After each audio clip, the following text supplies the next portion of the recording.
Hello everyone, welcome to my channel Ananya city. I am Ananya and आज की video में मैं सिर्फ नीट से रिलेटेड बात करने वाली हूँ बिकॉज मैंने नीट का एग्ज़ाम 2 साल दिया है, NEET 2024 and NEET 2025।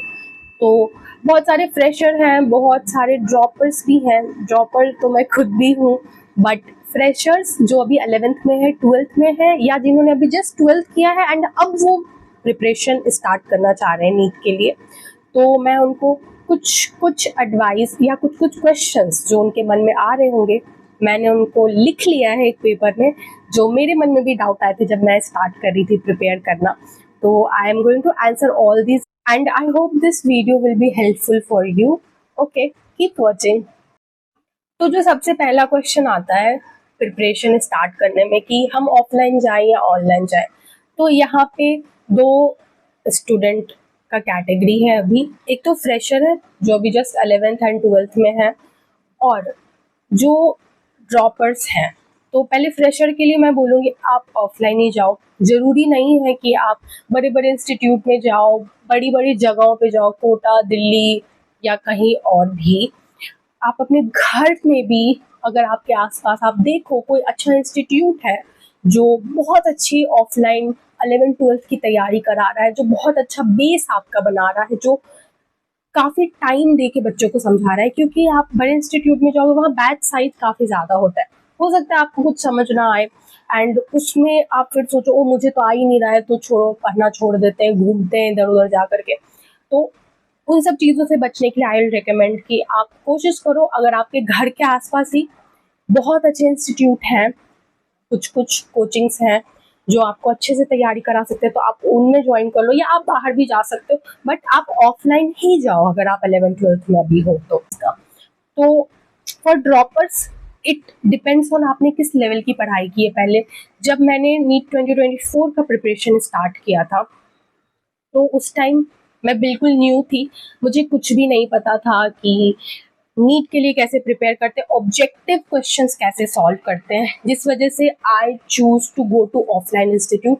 But for my 2025, क्योंकि थ्रू आउट नीट 2024 पूरे एक साल में मैंने काफ़ी कुछ सीखा, काफ़ी गलतियाँ की, काफ़ी इम्प्रूवमेंट लाया मैंने खुद में। नीट 2024 का मार्क्स भी मेरा काफ़ी अच्छा आया था, तो जिस वजह से आई थॉट कि now I can sit at my home and मैं सेल्फ स्टडी करूँ, और कुछ डाउट हो तो मैं वो ऑनलाइन सॉल्व कर सकती हूँ टीचर्स से पूछ करके। तो नीट 2025 के लिए I went for online, but for 24 I took offline. तो इट कम्प्लीटली डिपेंड्स ऑन आपका पहले किस लेवल का तैयारी हो रखा है।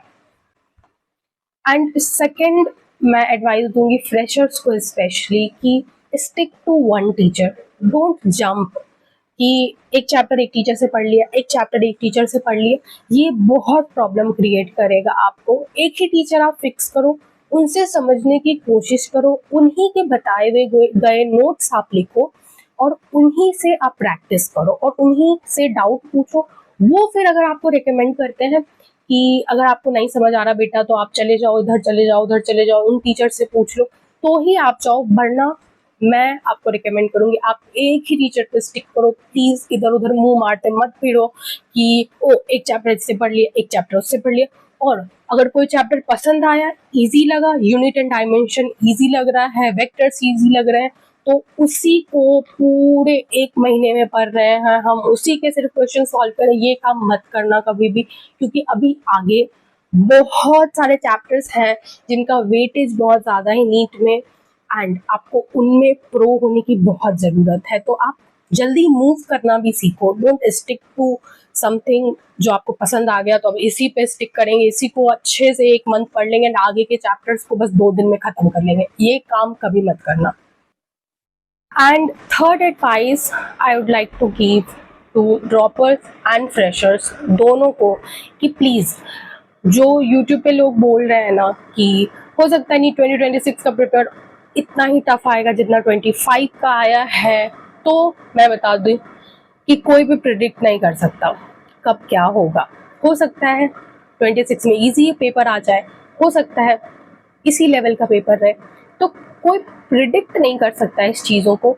तो please believe in your self and अपने प्रिपरेशन पे ध्यान दो। ऊल झूल की चीज़ें और फालतू के मोटिवेशंस वीडियो एंड फालतू की चीज़ें देखना यूट्यूब पे पहले तो बंद करो, okay. And also make good friends जो पढ़ाई में अच्छे हैं। बिल्कुल, फ्रेंडशिप में लोग बोलते हैं कि हमें फ्रेंडशिप सिर्फ ऐसे लोगों से करनी चाहिए जो नेचर में अच्छे हैं। ज़रूरी नहीं है कि जो पढ़ाई में अच्छे हैं हमें उन्हीं से दोस्ती करनी चाहिए, बिल्कुल नहीं। अगर आप एक कॉम्पिटिटिव एग्ज़ाम की तैयारी कर रहे हो, आप अगर अच्छे लोगों के साथ रहोगे जो पढ़ते हैं, जो नॉलेज रखते हैं, जिनका माइंडसेट बहुत ही क्लीन है, जो उल चीज़ें में नहीं है, तो आप भी उसी डायरेक्शन में जाओगे। संगति से गुण आत है, संगति से गुण जात है। तो इस चीज़ को बिल्कुल याद रखना। एंड अगर आप नीट 2026 देने वाले हो, 12th आपने किया है एंड आप साथ ही दोगे या आप ड्रॉपर हो, तो एक चीज़ और मैं रिकमेंड करूँगी, please please please try to complete your syllabus जनवरी तक मैक्स। दिसंबर तक तो कर लेना चाहिए आइडियली, बट आप जैन तक प्लीज़ कंप्लीट कर लो। बिकॉज अगर आप जनवरी तक नहीं कंप्लीट करोगे, आपको रिवीजन के लिए बहुत कम टाइम मिलेगा। आपको लगेगा कि मई में एग्ज़ाम है, काफ़ी टाइम है अभी, बट नहीं, ऐसा नहीं होता है। आपको बहुत पहले ही कोशिश करना है कि आपका सिलेबस जितने जल्दी हो सके आप अच्छे से, हड़बड़ी में नहीं, अच्छे से टाइम दे करके आप कंप्लीट कर लो, जो कि पॉसिबल है अगर आप इधर उधर नहीं जाओगे, फ़ोन नहीं चलाओगे और सिर्फ पढ़ाई पे ध्यान दोगे। तो दिसंबर एंड जनवरी तक आपका सिलेबस आराम से कंप्लीट हो जाएगा। एंड आप मॉक टेस्ट दो as much as you can. I tell you, मेरे नेक्स्ट वीडियो में मैं आपको दिखा दूँगी मैंने इतने मॉक टेस्ट दिए, इतने इस फ्रेम में फिट भी नहीं आएंगे। मैंने इस साल इतने मॉक टेस्ट दिए हैं, आई थिंक 40-45 पेपर तो मैंने लगा लिए होंगे। कहाँ कहाँ से लगाए मुझे याद भी नहीं है, किस किस इंस्टीट्यूट के पेपर मैंने लगाए हैं। But mock test and syllabus जल्दी कंप्लीट करना आर वेरी इम्पॉर्टेंट। नेक्स्ट जो चीज़ है कि आप स्टार्टिंग से ही शॉर्ट नोट्स बनाना चालू कर दो। डोंट वेट कि पूरा सिलेबस खत्म होगा फिर मैं शॉर्ट नोट्स शुरू से रिवाइज करके बनाना चालू करूँगा या करूँगी। No no, not at all. ये कभी होगा भी नहीं और ये करने में बहुत दिक्कत होगी आपको। तो मैं बिल्कुल आपको बोलूँगी कि प्लीज़ स्टार्टिंग से ही शॉर्ट नोट्स बनाना चालू कर दो।